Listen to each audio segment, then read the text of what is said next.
ચૂંટણીનું શેડ્યુલ જાહેર થાય તે પહેલા મોટો ફેરબદલ। જમ્મુ કાશ્મીરમાં એકસાથે 200 અધિકારીઓની બદલી।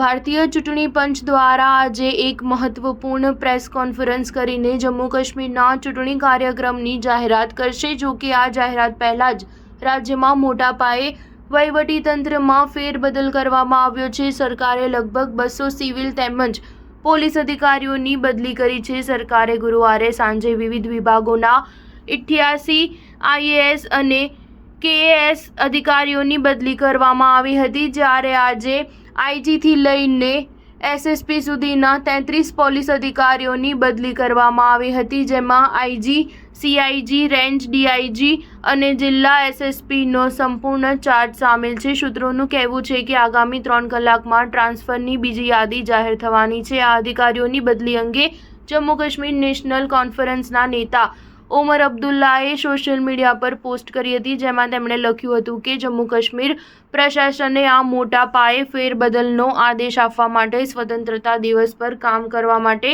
સચિવાલય અને પોલીસ હેડક્વાર્ટરમાં અધિકારીઓને બોલાવવા પડ્યા। મને જાણવા મળ્યું છે કે આ અધિકારીઓને બિલકુલ ખ્યાલ નહોતો કે ચૂંટણી પંચ આજે ચૂંટણીની તારીખો જાહેર કરશે। એક વધુ મોટું કારણ છે કે ચૂંટણી પંચે આ ટ્રાન્સફર ઓર્ડરને મુક્ત અને નિષ્પક્ષ ચૂંટણીના પરિપ્રેક્ષ્યથી જોવી જોઈએ। નેશનલ કોન્ફરન્સને શંકા છે કે લેફ્ટનન્ટ ગવર્નરના ઇરાદા પક્ષપાતી રહ્યા છે। 2019માં કલમ 370 રદ કરાયા બાદ જમ્મુ કાશ્મીરને કેન્દ્ર શાસિત પ્રદેશમાં ફેરવી દેવાયું હતું। ત્યારથી ત્યાં રાજકીય પક્ષો રાજ્યનો સંપૂર્ણ દરજ્જો પરત કરવાની માંગ કરી રહ્યા હતા। સરકાર તરફથી વારંવાર કહેવામાં આવ્યું હતું કે પહેલા ચૂંટણી યોજાશે અને તેના પછી રાજ્યનો દરજ્જો મળશે। ચૂંટણી પંચના સૂત્રો અનુસાર કેન્દ્ર શાસિત પ્રદેશ જમ્મુ કાશ્મીરમાં 3 થી 4 તબક્કામાં મતદાન યોજાઈ શકે છે। સપ્ટેમ્બરમાં મતદાનની પ્રક્રિયા પૂર્ણ કરી ચાલુ મહિનાના અંત સુધીમાં